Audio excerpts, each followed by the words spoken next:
A pirate takes a bullet to the chest and it bounces off. In One Piece, Luffy ate a fruit that turned his body to rubber. And rubber, he says, beats bullets. It's one of the most famous powers in manga. So let me ask the question I can't stop asking as a doctor. If your body really were rubber, would a bullet actually bounce? I'm an occupational physician. I spend my days looking at what real bodies survive and what they don't. So I did something simple. I read the first volume of One Piece from page 1 and I checked every injury in it. 5 scenes, 5 verdicts. One of them would kill you in minutes. Start with the bullet. A common handgun round leaves the barrel carrying somewhere around 500 joules of energy. A rifle round can carry 3 times that. That energy has to go somewhere. When a bullet enters tissue, it does 2 things. It crushes a path straight through. That's the permanent wound. And it shoves everything sideways for a fraction of a second. A temporary cavity that stretches the tissue around it. Muscle and lung are elastic. They stretch and they mostly survive it. Liver and brain do not stretch. They tear. So what if the surface were rubber? Here's the thing. Stopping a bullet is not the same as being safe from it. We already build armor that works exactly this way.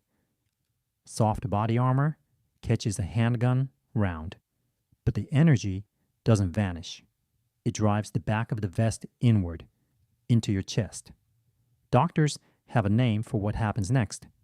Behind armor blunt trauma, a fractured sternum, a bruised lung, bleeding you cannot see from the outside.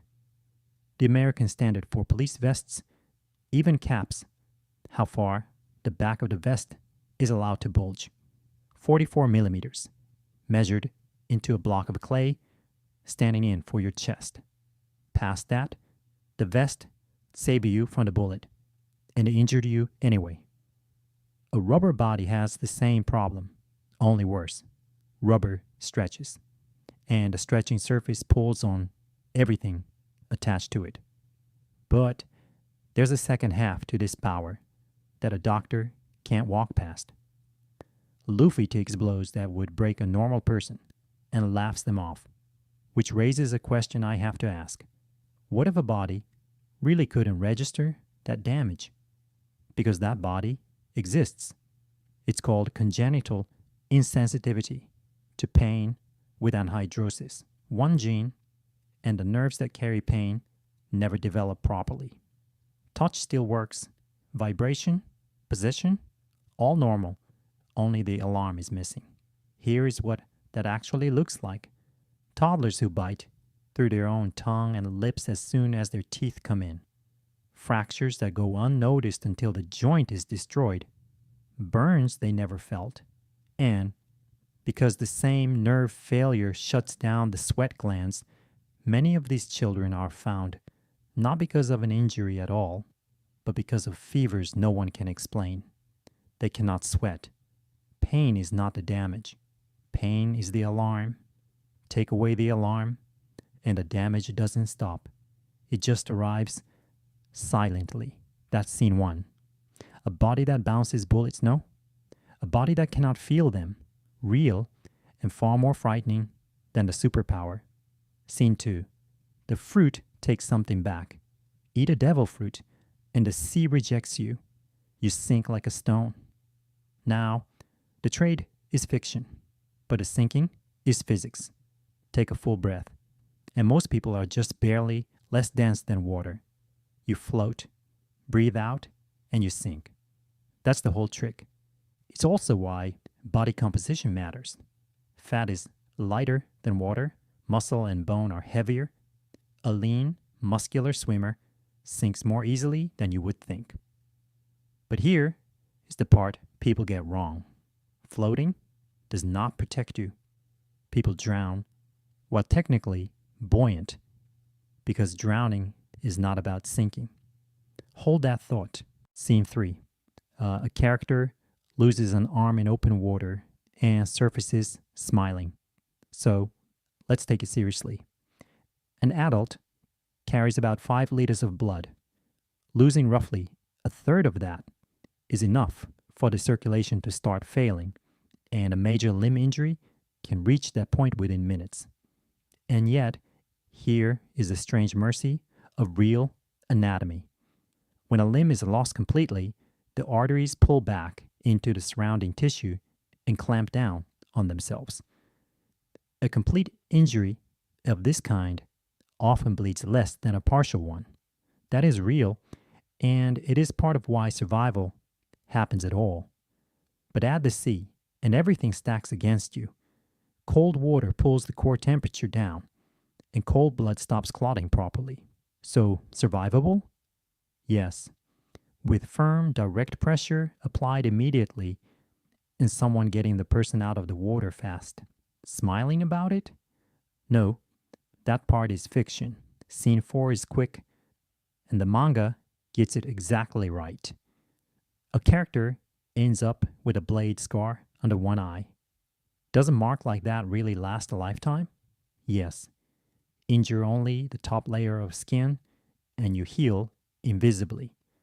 But reach the dense collagen layer underneath, and the body cannot rebuild the original pattern. It patches. The patches is a scar, and it is permanent. He will still have that mark at 50. Scene 5. This is where the story sits closest to real danger and furthest from what that danger looks like. In the manga, someone who cannot swim goes into the sea, and it is loud, thrashing, shouting. Here's the truth that lifeguards wish everyone knew. Real drowning is silent. A Coast Guard researcher named Francesco Pia documented what he called the instinctive drowning response. A person in trouble cannot call for help. Breathing takes priority over speech, and their mouth is only at the surface for a moment at a time. They cannot wave. Their arms press down on the water, instinctively trying to push their mouth up to air. The body stays upright. The legs do not kick, and from a distance, it can look like someone quietly treading water. You get 20 to 60 seconds. So, this is the one thing to take from this whole video.